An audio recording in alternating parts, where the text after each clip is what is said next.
So I actually was calling a county today, and it started yesterday, and it didn't dawn on me. I was calling a county, and they were pretty much refusing to give me tax information. I'm like, what? And I forgot what day it was. They're like, it's the end of the month, and I'm like, yeah. It's some counties, they almost shut down and close off on the last day of the month, and you can't get some numbers because they're running the records. What county was it, Jill? Just for fun. I want to. I don't. I want to say. You know what? I want to say Luna. Oh, Luna County, Mexico. It might have been Luna yesterday, but today it was Cochise. I was calling, and you couldn't get them on the phone. Because it was just hilarious. And then I looked at my mail. I'm like, oh, look at all these tax statements I have. I kind of forgot what day it was. So, anyway. Steve and I just wanted to share, this is an exciting time of year. We love it. And the point is, there's a lot of sellers out there that are getting their annual tax statements and tax bills, and they're deciding whether or not if they want to keep their land. So I looked at our acquisition pipeline recently, and which it really kind of bleeds into section 1 here about success stories. I have not seen this many large acreage properties in our pipeline for quite some time. I didn't count them, but there's several, Jill, you know it better than I do. I don't know, probably 10 or 15 or probably more, 20 to 40 acre properties and then every year this happens, I'm like, what the heck's going on? And then I remember it's tax season because, they've got their tax bills and they're ready to sell it. Exactly. That's perfect, Stephen. That ties into, 1 second here. But more importantly, I'd like to hear, I would love to hear some success stories that any of you have had. Is anybody, where's everybody kind of in the program? Are you getting some calls back? Does anybody have a real high response rate mailer that went out? This is the section in the talk where I'd love to hear some good stories. If you guys can type them in, that'd be fantastic. Yeah, type them in, and we want to hear. You're right, Stephen. Thank you. You kind of jumped into my first thing is I do have a lot of big. Kevin's got a good one. You want to bring that up, Stephen? Yeah, I saw that. Claire, if it's possible, can you unmute yourself and tell us verbally? We're going to try this. Or just say no. Just type no. There's no way I'm going to share this with you guys at all. Yes, I'm here. Great. We got you, Claire. Thanks. I can hear you great. Can everybody else hear? Well, go ahead, Claire. I'm sorry. I just stopped for a minute. What am I supposed to say? So Kevin says you found a company called Printing.net that is that's got great prices on mailers. Yeah, they do. When I got your program, I was doing my first kind of testing mailer. I tried Click to Mail, and their website is ridiculously bad, and I got frustrated. And so I just started Googling, and I found letterprinting.net, and their website's really nice. And letter printing, yeah. And their website's really nice, and the people were nice on the phone, and the prices are great. So what's a I don't know, 200 or 300 unit mailer cost and price per unit? I'm sure you broke it all down. Oh, I don't know. I'm about to send out like a $700 700 some. I don't know. It's like slightly more than half of that. It's like 360 or something like that. It's really quite good. That's great. And are you doing? I have a bunch of questions. Is it okay, Claire? Yeah, absolutely. Are you doing the typical 2-page mailer with a purchase agreement attached? 2-page mailer with a purchase agreement attached, a flat envelope without a window. They even have a thing can have your writing on the envelope look like it's handwritten, which I tried the first time, which I think was kind of a little bit cheesy, so I'm not going to do that the next time. But thank you for saying that, so I don't have to. Sure. All right, so it's about 50 cents, approximately 50 cents a mailer that includes both sheets, and it do they do a sticker on the outside, or is it printed on the outside of the envelope, the address? You can choose. I think it's about $4.50 more just for the entire mailing to choose an actual sticker versus being printed on for the. I'm assuming you mean the postage. So yeah, it's not much at all to choose. So that's I think I talk about this in the program. Mailers should cost about or slightly just above the prevailing prevailing postage rate, because these companies have a bulk mail license, which allows them to their cost to actually get into the mail is a lot less than it would be for just regular people like us. So that's great. I think I talk about that in the program. I hope I do.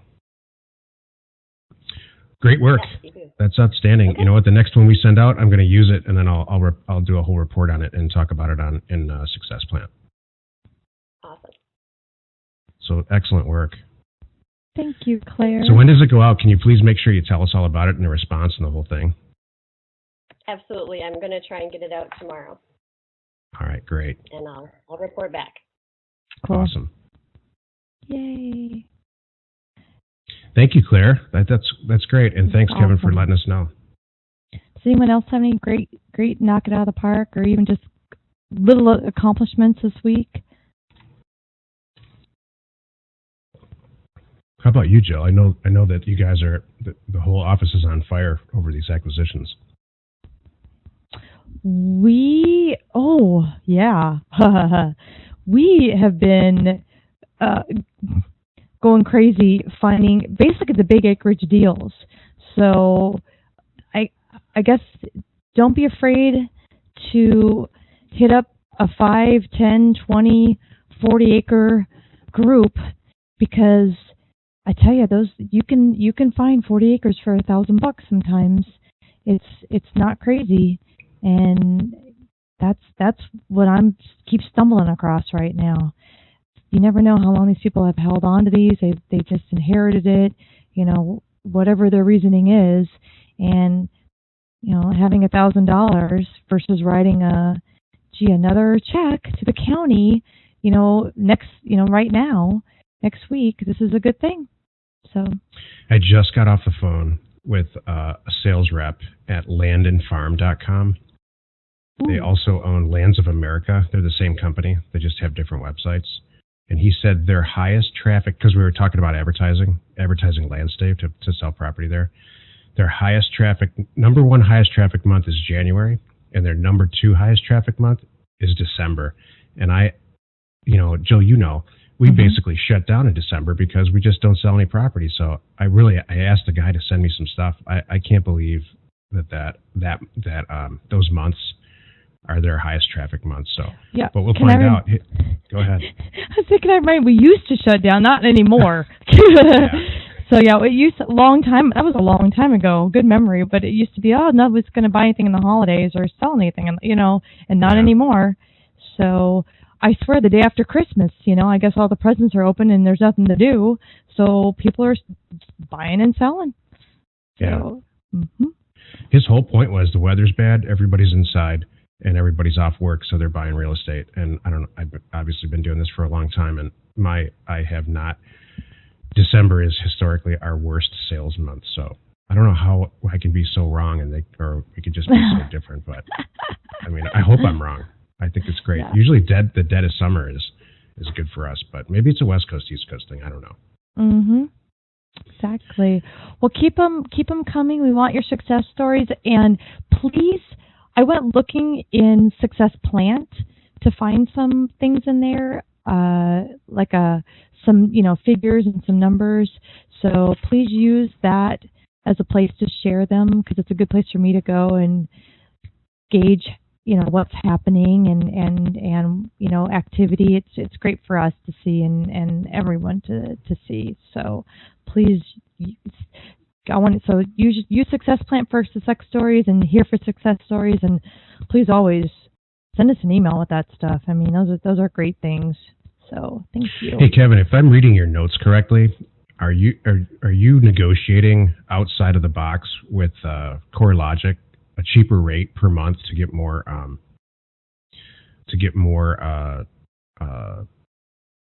units downloaded? If you could answer that on the chat, that'd be fantastic, because the 6,000 units for $350 a month sounds great. And I'm wondering if you just pay the basic rate and then increase it 1 month and then change it back down to 1 month. Well, that's perfect, because this goes into topic number 2, burning questions of the week. So we'll let you and Kevin talk for a second here, and then I have a few things too. Okay. And I just got a question from Jeff. I'll answer in a second. All right, great, Kevin. So it sounds like that sounds like exactly what I just said. You commit to the lowest rate for an annual subscription rate, and then you upgrade. So great. Okay. All right. So Jeff, how do you price? Jeff is asking how to determine a per acre offer price. This is Q&A, Jill. It's for the end, but am I making your MC job difficult here? No, go right ahead. It's all good. So Jeff asks how to determine a per acre offer price for property on the East Coast, like an East Coast state, and trial and error, or is there a methodology to follow? There's not a lot of trial. We don't do a lot of trial and error, I guess, because we've made all the errors already. But this is what I would do. I would take a look at the methodology on how the assessor assesses property, and I would look at the bottom section of that. So let's say, like out west, I'm intimately familiar. Out west, it's pretty straightforward. They use what's called a cash value. It has nothing to do with it's misleading. It's nothing to do with the property is really worth in the market, but they do use this cash value thing. Back east, they use millage rates and all kinds of crazy stuff. But this is what you want to do. Look for the bottom of what you see that's valued. So sometimes the bottom values start at like $5,000. Out west, they start at like $25. It has nothing to do with what it really sells for. And take the bottom 20% of whatever those values are and send out a mailer like that for $500 or $600 or less than $1,000 anyway for vacant property. That is how I would start.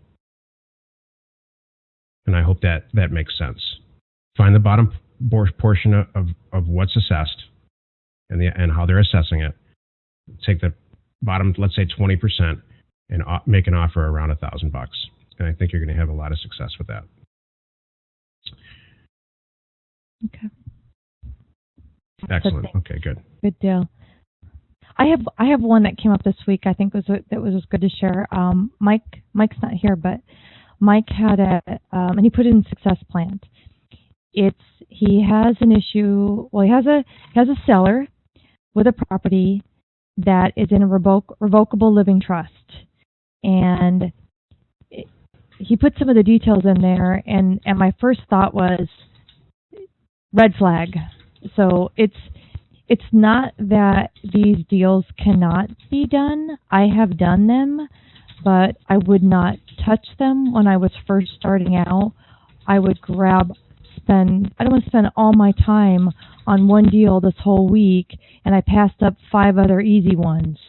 So I was going to say, when you're getting going and getting started, when you have a revocable living trust and there's other paperwork involved, and gosh, I maybe need a copy of the will, who's available to sign, and you get into all that stuff with your seller, especially when you're doing deals that are maybe around $1,000, $2,000, I'm not sure it's worth all your time. So I would say in the beginning, move on. So that's my thing.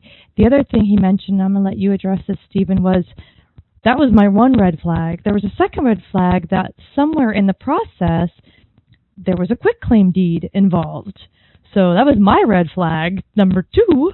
So, Stephen, you want to address the quitclaim deed? Yeah, it's worth looking into, but there's 4 or 5 basic ways that people deed property to each other. Here's like the strict definition. It varies state to state, but not by very much. And I also included in the program ways to take title. So a quitclaim deed, of all the ways that you can deed property, a quitclaim deed is the least attractive. So let's say I was going to deed a property to a relative, and we didn't use a title agent. We just kind of decided over dinner one time that I'm going to give you this property. That's what a quitclaim deed is. The opposite end of the spectrum is a warranty deed, which warrants the quality, the chain of title in the deed, which warrants it all the way back to the beginning of time, let's say. And it comes with an insurance policy. That's why you go through escrow. And then there's a bunch of stuff in between, like a special warranty deed, which is what we use all the time. Really ensures that the quality of the title of the property only between the person that's deeding it, usually it's us, to the new customer. So a special warranty deed only ensures the quality, the title between the two parties. A general warranty deed, or just a warranty deed, they're the same thing, ensures it back to the beginning of time, back to when it was homesteaded. And then a quitclaim is the opposite end of that. But I hope that's clear. If it's not, pipe in, please. Mm-hmm. But I'll tell you, it doesn't concern me at all. I've done tons and tons of transactions with quitclaim deeds, and for me, it's not a red flag. So, if I was buying a $58,000 property for cash and we weren't going through escrow, I might start to get a little bit concerned about it, but it generally doesn't really concern me, I guess. Does it concern you, Jill? Well, like only when it was rolled into this whole big thing. So, and then I'm glad that you explained it. It's very important to know the differences. So, I rarely am dealing with quitclaim deeds.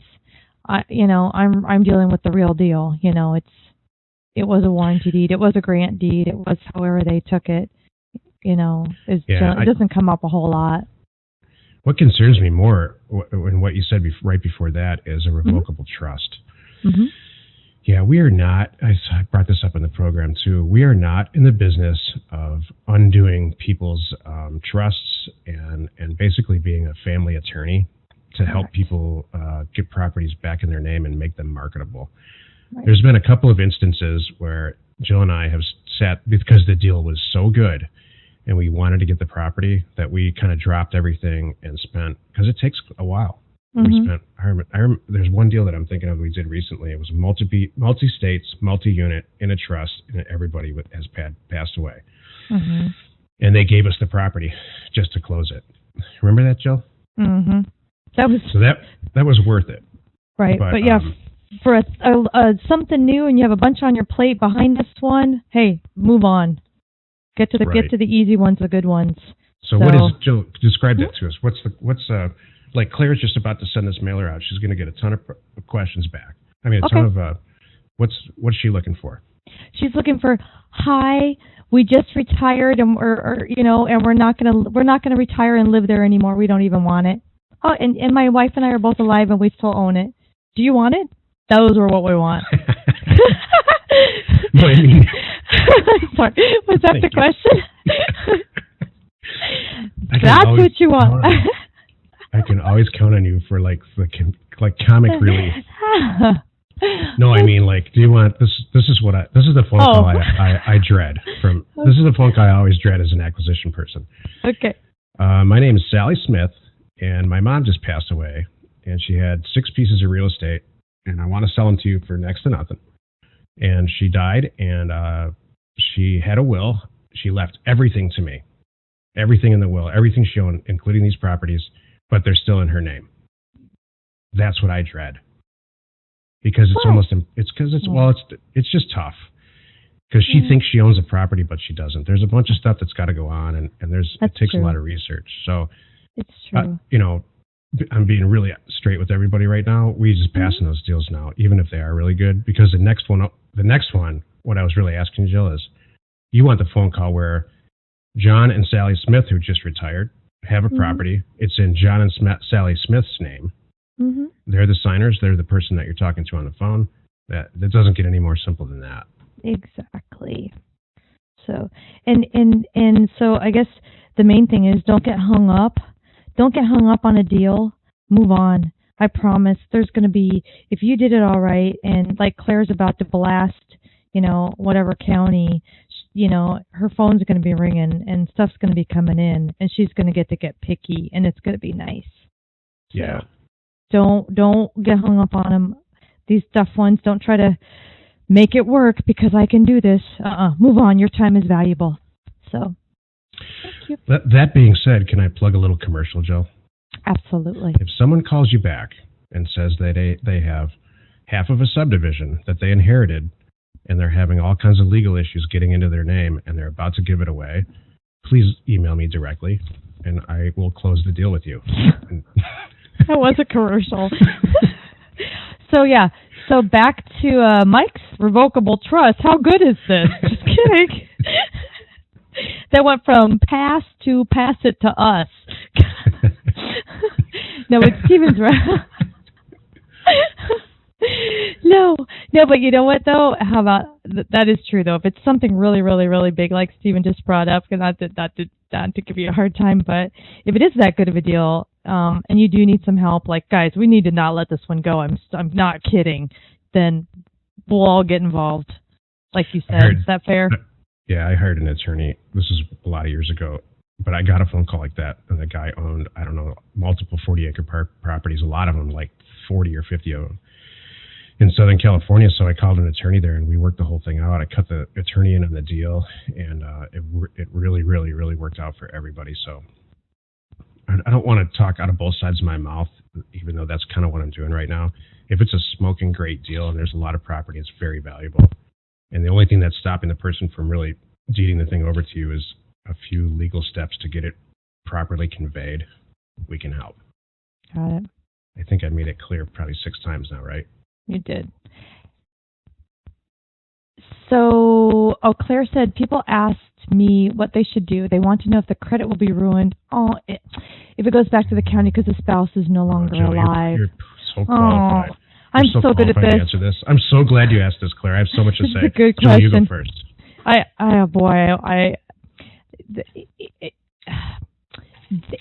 It's sweet to me, and we have good friends too, how people are concerned about this. They think that I'm getting this mailer, they're going to come after me if I don't pay these taxes. That's not true at all. It won't ruin their credit. It's not going to be a ding. They're not going to get anyone knocking on their door looking for the money. It's just going to get simply taken back. And if there's an HOA involved, they might get it. So that's all that would happen. So, and if they're in that position, by the way, I mean, you never want to tell them something that's not true. But, and you can tell them it's just going to go back to the county. You can walk away. Or I can give you a couple $100. You could take your whole family out for dinner, and then everybody wins. And I'll have a notary at your house with a cashier's check on Tuesday. Who wouldn't want that? So, does that answer your question, Claire? Yeah, here's my summary on that topic. People, especially this day and age, because we just got out of so many foreclosures, property taxes and foreclosures from a credit reporting standpoint, they don't mix. They have nothing to do with each other. Mm-hmm. So counties who foreclose or take back property for defaulting on taxes, they don't have your social security number. They don't report to any credit agencies. So I get why that some people might be confused by that, but they don't, and it comes up all the time. I bought a property from somebody locally here it was last summer, so about a year ago. And I actually met with the guy in person because he wanted to do the deal very quickly. That's one of the maybe 5 times I've ever met with a seller in person. And I did it myself because this guy was in a hurry. And the reason that he wanted to get this done was exactly what Claire brought up.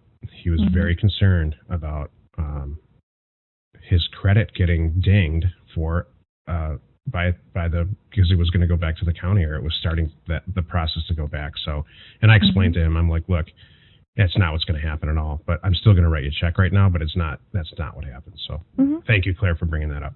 That's a really good question. Yeah. So even though you tell them that, they're still concerned, and that's fine. You were upfront and honest, and you're solving the problem. That's what you just did. You just solved their problem. That's right. So. Or they're concerned whether How many times has somebody called you, Jill, and said, I'm looking through all my files. We have this property. I'm not even sure where it came from. Maybe my Uncle Jack. What, I just want to clean all this up. Can you just, I don't want to own it anymore. Can you just please take it out? Can you just do the paperwork? They're just kind of cleaning house. Right. Exactly. The more mailers you get out there, the more likely that happens. Well, this is tying into I'm going to move on to section 3, which is our mock deal and role play, and talk about some of our transactions. One, I have had situations where I talked to a seller and they may have called more than one person, by the way. They have my mailer and they have somebody else, and they're kind of going down the list, seeing who's interested. Once they hear me say, hey, here's what I can do for you, and I'll do the deed for you, I'll have the note. When I spell it out, how quick and painless and fast and easy it is for them, they fall over and go, well, then I'm selling to you. Okay, thank you. So I hope that ties in. That's what I'm trying to say is, you're solving the problem, you make it really easy, they're going to pick you. So yeah, it's like more flies with honey, that kind of thing. Well, just making it easy, and just letting them know you're going to help them. I'm making light of it, but it's very easy to do stuff with you, Jill. I think that's the point. Oh, thank you. I appreciate that. Okay, let's move on to section 3, because I want to be sure we have a lot of Q&A time, because that's what we're here for. This is what we're here, everyone. We have some great things to share, but we want to really open up and give you your time with us at the end to ask more good questions. So, mock deal. Our role play was kind of weird last. I don't know. I kind of was feeling kind of silly about our role play, so I was gonna. It was like an East Coast, West Coast role play, like me from the East and you from the West, and I was being. You kind of stuck it to me. You were being nice. Exactly, and I'm like, I don't have callers like that, or I don't talk to people like that. What the heck? Don't you really? Because now's a good time to really bring that up, like briefly. I don't. You never have callers that call and say, "What the hell are you people thinking offering $500 for my $7 million piece of property?" Jill, you've never gotten a call like that? Oh my gosh, did you get that one? I am so sorry. How funny is that? Hey, while I have you, so you are thinking of selling. How easy is it to turn around? So you guys, right. This is the point. This is learning and making these offers, and if you did everything on our mailer, you have that out at the bottom. This is contingent to A, B, C, D, and E. Because what if you accidentally offered $1,000 and it's really worth $200? You have an out there too. So, it's okay. I had a lady call me call me one time, and she said, "Who raised you?" That was her. I don't know why that sticks in my mind. Who raised you? I've never. That you think you can send out a letter like this? No. Anyway. What I get is like my call yesterday. It was the cutest thing, and this I think is a great tip I want to share. Listen to your person on the phone. Really listen to them, and you're going to get so much out of it. I had a call yesterday. I talked to a woman, and it was we've actually been playing phone tag. She just got back to town, and she's like, "Jill, thank you so much for calling me back. Gosh, I so appreciate it. Here's the story. It's in my aunt's name. My aunt's still alive. I'm just helping her tidy things up. And I had this thing, and I remember this. I said, well, do you have any idea what it's worth or what she's asking? And she kind of laughed, and she said, oh, my gosh, I think the only things out there are rattlesnakes and tumbleweed. And I went, bingo. I wrote that down. So I'm like, okay, that tells me she's thinking it's not worth anything. So this is really good stuff when you're talking with those sellers. Pick up on those signals, and that gives you an idea of, where they are. And I had another woman a week or two ago. She's telling me this story about how bad she needs the money because a pet literally had to do pet surgery, and it was getting to the thousands of dollars. So $1,000 would really help her out. So, little things like that. I'm solving her problem. She doesn't really care about the property. it's okay. So I had somebody tell me several years ago that they talked to they were back east. They had some property, I think it was in Nevada or Texas, and they talked to a local real estate agent, and the agent said that property's not worth anything because you can't grow anything there. And she called me and said, you can have it for $1,000, just do all the paperwork. So yeah, I guess the point is people have their own priorities about whether or not they put their own priorities in place. Mm-hmm. So pet surgery is better than equity. Mm-hmm. Exactly. Definitely. Okay, so let's move on to number 4 because we're going on 4:35 here. All right. So, Stephen, you want to talk about what we found out with our brilliant idea last week? Yeah. So last week we talked about queuing up a deal, which everybody responded to really well. Queuing up a deal. One of the deals in our acquisition pipeline, not marking it up at all, and not completing the transaction, but turning it over to a Success Plant member, a Land Academy member, and then just kind of seeing how that person close the deal, buy it for themselves, make the money, and then report back to all of us about the whole thing, how the whole thing went. And I had a chance to bring that up with my attorney, and his words to me were, "Oh, well, that's brilliant. That's brilliant, Steve. What could go wrong?" So we're going to do it. We're going to do it. Needless to say, we're going to do it a different way. What I'd like to do, Jill, and we haven't talked about this, is actually close the deal ourselves, not mark it up at all, and then sell it to somebody for our cost, our actual cost of the property. So if we buy it for $500, we sell it for $500, and then have that person report back on the sales piece of it, and that'll keep us out of trouble, and still it'll be a good opportunity, I think, for whoever gets the property. Okay. Can I add one more thing here, though? Sure. I have already been cutting really, really good deals, special deals for our members, everyone here on this phone and our group. They already get that kind of a deal almost with me anyway. So it's almost at cost, counting my recording and, what our administrative fees were. So what I'm trying to say is, we updated our inventory list like a week ago. As you're perusing that list, and I'm getting ready to do it again because Erin, who is new on our staff, you guys may start seeing her name pop up here and there.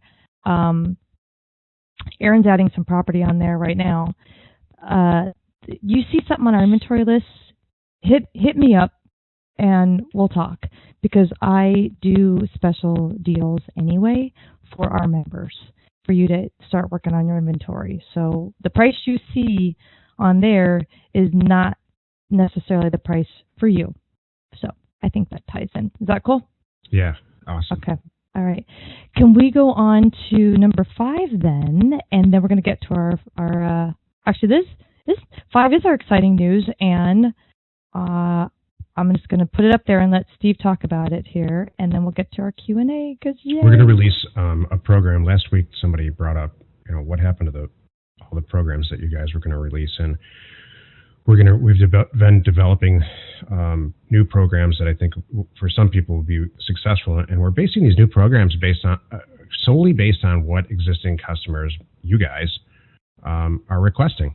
And what I keep hearing over and over again by several individual conversations that I've had with existing people who have purchased the program and who are involved in Success Plan, they're asking for some type of a product that's more turnkey, that kind of leaves none of the details out of starting this. So I'm going to release probably next week or the week after a product called Turnkey Land Program, or Turnkey Land Business.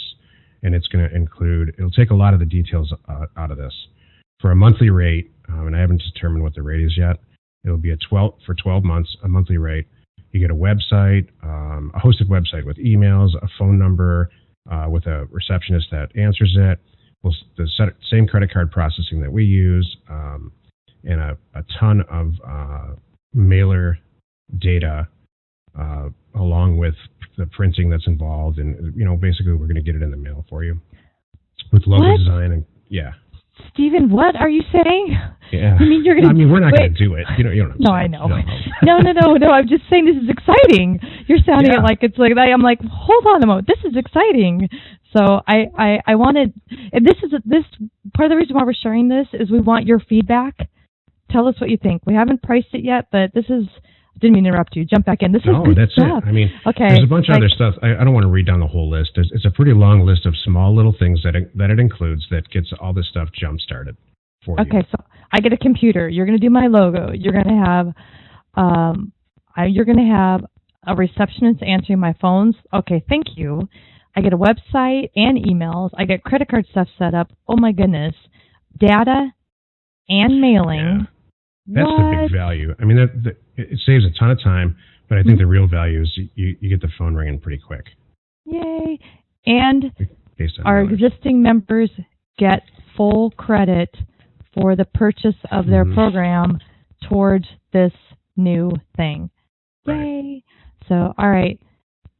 All right, so everybody that's on the call, please pipe in on this and type in whether or not you think it's a good idea or it's silly. I've got 4 people that. Thank you, Claire. Claire gets it. 4 people specifically. None of them are on the call, actually. It's strange. Have asked me for this. Yeah. It's not going to cost $39 a month or anything close to that, but I really think it's stuff that we do. Here's the initial conversation I had with Jill is this. It's stuff we do anyway. It's basically just a bunch of phone calls for us to set this up to help everybody really get kind of this upfront, the dredgy upfront details that go on in starting this stuff. Just get those out of the way. Get that phone ringing. Start buying some property. I think it's, it just makes sense. Mm-hmm. So good. Everybody seems to agree. Okay, good. Yeah, well, thank you, Claire and Chris and Kevin. We will probably add staff to do this because it is a bit of work. But, I mean, we can add a staff and have them do it for multiple people, or you individually could add a staff. And, exactly. So it's cheaper if we do it, probably, and, sharing the workload. So, right. Okay. Yay. Well, good. I'm glad you guys are into it. So now we can talk about that. This is your time. We have 15 minutes, so the floor is open. Please share with us. This is your time. Are you stuck somewhere?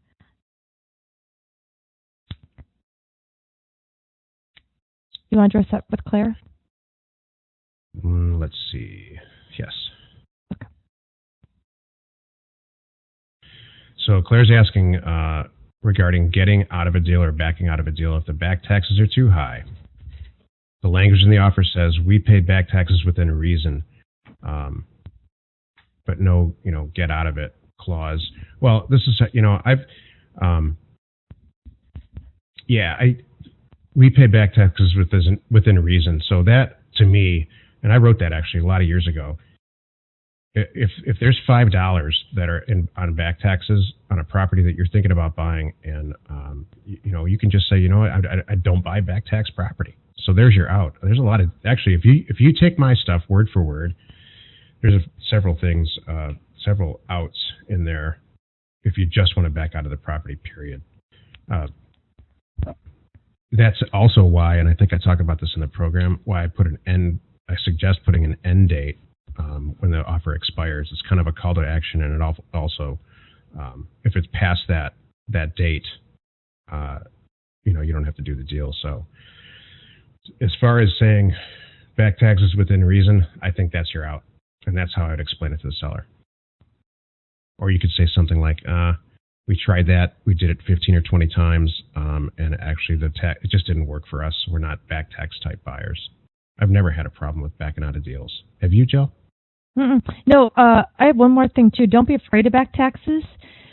The beauty is you can maybe acquire property a lot less expensive because you can say, look, I'd write you a check for. I've actually had these negotiations. I'm not kidding. I have too, Jill. I didn't know you did this. Yeah, I have said like, I said, well, you're going to pay the taxes tomorrow anyway. So here's it. Do you want to pay the $200 or sell it to me for X, and I'll take the property? You don't have to write that extra check. I'll pay for it, kind of thing. The taxes are due. We've had that conversation. So, and the nice thing is you don't have to pay the taxes right now. So maybe my budget is only $1,000, and I don't know, whatever it is. I can acquire the property, and then I can catch up the taxes 2 months from now when I have extra funds, whatever. Or, I could technically market it with the back taxes on it, and it could say with the property. You just always want to be very upfront and honest about that, but none of it's crazy. I haven't done this recently, but I've called the county in certain situations and said, look, I owe, because I own a ton of properties there. I owe $50,000 in back taxes on all these properties. How about I give you $10,000 and we call it even? And they've actually done that. They have to run it by the board of supervisors and some stuff, but they will entertain that. Mm-hmm. That's good. Kevin says, do you deal differently with realtors as opposed to land companies? Yeah, I mean, how do I answer this politically correctly? Yes, land companies in general, like Nevada Land, which is what I use in there as an example in the program. Land companies are in this for the same reason that we all are. They're in it to buy and sell property, and usually to make some money at doing it. So they're ready to wheel and deal, and at the core of their soul, they kind of want to get a transaction done. Real estate agents, in my experience, that's not the case a lot of the time. They're motivated by something different than getting a deal done, it seems to me. I'm not sure exactly what it is, but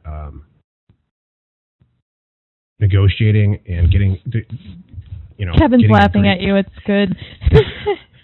Thank you, Kevin. So politically correct about this. Well, let me just say it like this, and I hope I don't offend anybody. When a real estate agent's involved in a transaction that I'm trying to get done, I usually don't complete the deal. It's not worth the headaches that go on. Land companies, yes. Real estate agents, usually not. I just thought of a funny silence. Shoot, no, I just thought of a funny. What's the saying? The something you get is not worth the. Yeah. Wow, that's not rated G at all. Okay, sorry. No, I'm sorry. So Claire asks, concerned that the language isn't in the purchase agreement, but only in the letter. Okay, so great. Here's a perfect example, Claire. If this is a concern for you, throw that language as a number 6, or I don't know what numbers it's up to in the purchase agreement. Just throw it in there and just say, if it makes you more, it's not. I've never had this issue, or maybe once or twice in all the thousands of deals. But if it's going to make you more comfortable and that's kind of your style, then go for it. Well, you know what else Claire even said? Is the PA legally binding? I've never had anybody say, I'm taking you to court over this. You're going to buy it. That doesn't happen. Yeah, I mean, the way that I wrote it, I would be, we're not here to give legal advice in any way, but I really don't think that document is legally binding. There's Correct. 3 or 4 places that it really specifically says, if we don't want to do the deal, we're not going to do the deal. Or, you know what? Now that I'm thinking about it, I put a sentence in there, and I hope it made it all the way into the one that's in the program that says it's contingent upon acreage confirmation or size confirmation. So there's an age-old thing that goes on with land where no one ever really agrees with the exact size. So I put that in there a long time ago as an out too, and it just never came up. Jill, have you ever tried to get out of a deal and you just couldn't get out of it, and somebody said you have to buy this?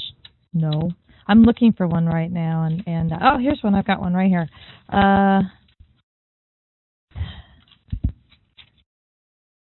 Let's see. Contingent buyers confirmation of parcel size.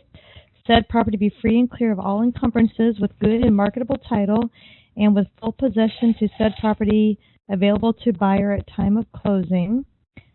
Every effort's made to close it quickly. Abstract Sellers remain mineral rights. We will pay, including the property taxes within reason. So, yeah, there's a couple of things. I've never had any issues ever. Yeah. So, and I don't make offers unless I look at the property. I really don't. Even if I really know it, I still take a, because the reasons I explained before that I'm not going to say, "Ooh, I know that area. I'll give you $1,000." I'm still going to do my homework. Yeah. And let them sit for a day or two, and then make an offer. So Barry's got a comment in here along these lines that he included the HOA or home owners association fees also, which I think is a fantastic idea because there's a lot of more master plan communities east than there are west, and I think. Excellent. Hey, by the way, here's a great trade secret. That's excellent, Barry. Most HOAs, all the HOAs that I know about, have their own foreclosure proceedings. So usually the HOA and the county who run the taxes, the HOA entity, they have a foreclosure process and then subsequently a sale, usually once or twice a year. And that is a great way to buy property. They don't advertise it for some reason. There's a couple. Florida's got a lot of HOA situations where you can buy some property really, really inexpensively. And Florida sells really well because everybody in the East Coast wants to own stuff down there. So, Kevin Good says, friends to have. I have some HOA friends. Everyone, good friends to have. The other thing is that these HOAs, they get phone call after phone call after phone call from people who own property in their subdivision or in their little HOA scenario, and they say, you know what, I really need to sell this. Do you know anybody that buys these properties regularly? I just want to get rid of it. So that if you make friends with the people that are answering the phones at the HOA, they'll send you some deals. That's for sure, like almost immediately. They get calls every day, or every week, I should say. Kevin asked real quick, how are we on time? We're fine. We're good. Should we not reach out to realtors who are on LandWatch? No, I think I've had a lot of success doing this on LandWatch. I'll tell you, if you find some properties, I should do a thing on it. I will do it. I'll do a little mini program on this. You can make blind offers in LandWatch and Land and Farm and even properties on the MLS. If this is no replacement for the mailers, so now we're doing exactly what I tell you not to do in the program, which is get up and start looking for deals. But if you've got 10 or 15 or 20 properties or that you have your eye on and you've already done the work in the area and all that, go make some offers on them. Absolutely. And preface it by saying, look, I know this is a crazy low offer, but if you're in a situation where you or the person you're representing just wants to get rid of it, my checkbook's open. Your percentages are going to be really low. It's going to be frustrating. There's lots of emails that go back and forth and phone calls. Mailer's the way to go. But if you've got your eye on some maybe personal property that you want to use for personal use, that might be a way to do it. Cool. All right. Kevin has a follow-up. Chris just got his real estate license, so now he's going to... Whoops. Boy, good thing we were politically correct earlier. Yeah. Just kidding. All right, Brian says, how long does it take for Luna County to send back deeds? They back deeds that were included in our package. Did you include a Luna County deed, Joe? Because I didn't know that we were doing... I thought it was a Valencia County. Which one are you talking about? I'm sorry. Brian says, how long does it take for Luna County to send back deeds that were included in our package? I think it should have been Valencia. Yeah. Yeah, those. Yeah, again, you know what? Rio del Oro. Yeah. I think that lag time is directly associated with tax season. Mm-hmm. It took me 6 months to get a property back in Southern California one time. Okay. You're 100% right. Some of these counties, when you get to these rural counties, especially I'm thinking Texas, boy, there may be one person that runs it. They're not even there full time, and they have a sick week. They're not there. So some of these counties, and I've had times where it's usually maybe a week or two for a certain county, but then so-and-so's on a maternity leave, and then it can take even longer. Thank you, Claire. She just said hers came back in 2 weeks. Some of these also, you may get the recorded deed back, and it may not show up online for months. Oh, months, yeah. Months. And some counties, I've even been told in the past that, I don't remember which county, but they only update their records like at the end of the year for the whole year. I'm like, are you kidding me? They're like, no, we do it all in December. It's all caught up then and made available for the beginning of the next year. I'm like, okay. So you can call them and they can tell you ownership, but when you look online, it's not there. So don't worry about that. So yeah, I addressed this in the program. When you get a book in a page, when you get it's that stamp. Now they use stickers with little barcodes on them and stuff. Sometimes a QR code. When you get that back, that you own it, and the assessor. Usually, what's online is the assessor data, and that can be in some cases it's years later, in really bad cases. But yeah, exactly, Joe. So do not worry about that. So Chris asks a great question. I get it all the time. Joe, I'm not interrupting you, am I? No, good, because I was going to get to Chris too. Good. Oh, Please do that. He says he just got his real estate license, and how does it affect him buying and selling land in his own state, according to this program? Because you're just buying it for yourself, you're not representing anybody. Okay, here's the deal. This is a great question, and I don't think that it gets paid enough attention. Most states, Arizona specifically, has some really, really, really specific laws and rules about disclosing that you're an agent. So here in Arizona, and I'm pretty sure in California, it's all about disclosure. So you really want to, before you get heavily into this, Chris, and it's not a bad thing, you just have to take a couple extra steps to say, I am a licensed realtor. So it puts you let me put it this way, it puts you in a different liability scenario as a licensed agent as if you weren't. The good news is this. You can always just render your license inactive? Render it inactive. Exactly, Jill. Thank you. Mm-hmm. So I would actually call somebody or find out legally exactly what the specifics are in your state, but it is different. If you're not licensed, it's a different situation. If you are, I think it's mostly just disclosure. That's what I think too. And again, you're not representing anyone, only yourself. So, and I don't think I think you could. It's never a bad thing. How much more knowledge that you got from sitting through all those courses. Steve and I have done that. We've sat through those programs we know all that. Just to learn. Right. It's never a bad thing to have all that knowledge, and it's nice for me as a seller that if I'm required to disclose it here in Arizona, I would that might be part of my spiel. By the way, I am a licensed realtor. Trust me, I know all the rules. I'm not representing anyone. I'm just selling this as my own, but you need to know this and, go on, right? Yeah, a lot of people ask me all the time, should I get my license? I mean, it comes up multiple times a week. And I always tell this story. There's a real estate school here in Old Town, Scottsdale. It's like got a church bell on it and stuff, and you hear it go off every hour. Like not a church bell, but a bell, And a lot of years ago, I used to sneak into the classes and go to like the specific that without paying. And this is like 15. I probably never told you this, Joe. No. Because there are real specific land classes about subdivisions and the rules about subdividing property. Because we used to do that back then. You could do it. And I got a lot of really inexpensive / free education by attending those classes. I think the whole course now to get a real estate license in Arizona costs like $400 or $500 total with books and everything. That's like the cheapest education you can get around. So right. I think more education is always better in everything.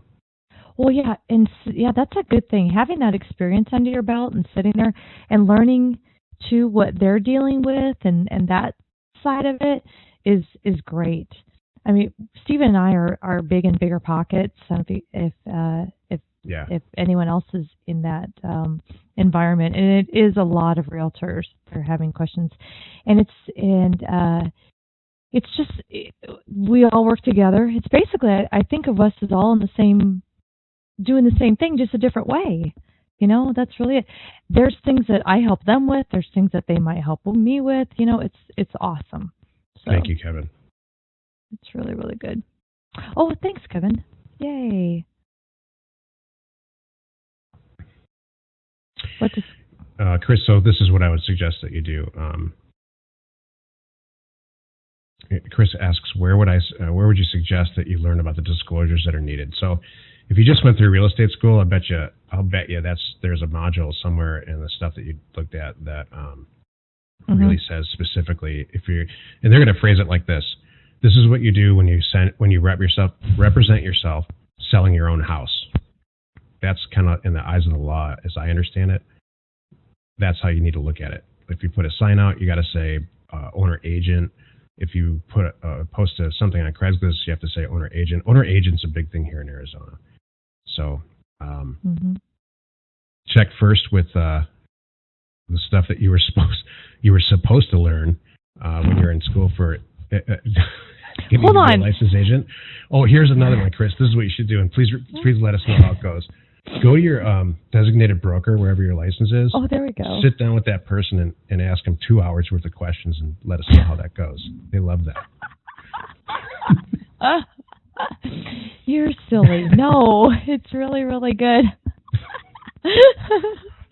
That's so funny. Okay, it is 5:00 something.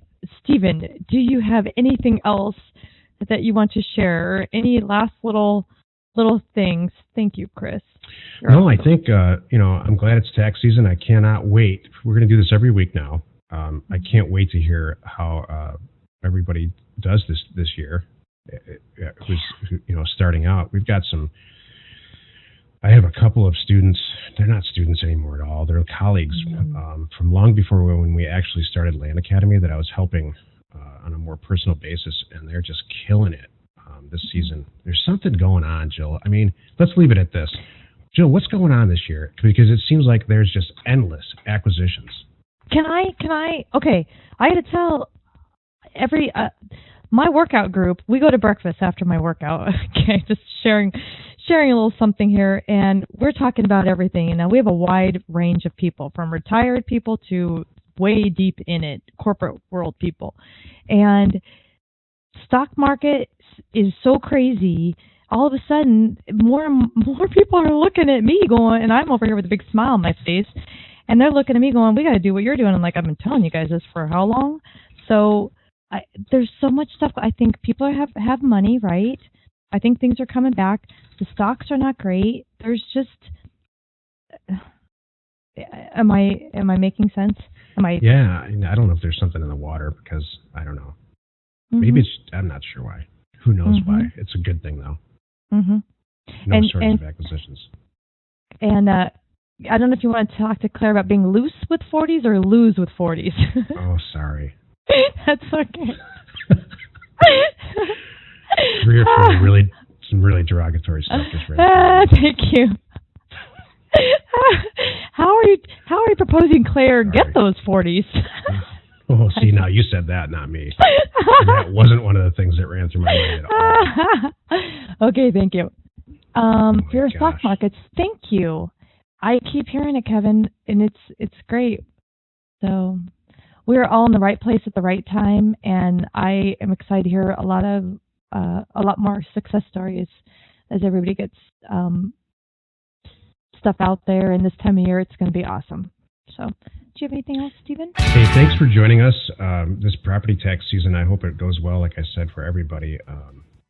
And join us next week. Jill and I are going to announce the details for the new, the Turnkey business program that we discussed. We'll iron out all the details. Actually, Jill and I will announce it, and as always, we'll give everyone who's already involved in the program a pretty substantial break. Anything else, Jill? I'm laughing at Claire. Thank you, Claire. Claire is basically saying, if nothing else, you're entertaining. Yeah, that's probably about it, too. Thank you very much. Happy acquisitions, everyone. Thanks a lot. Bye-bye.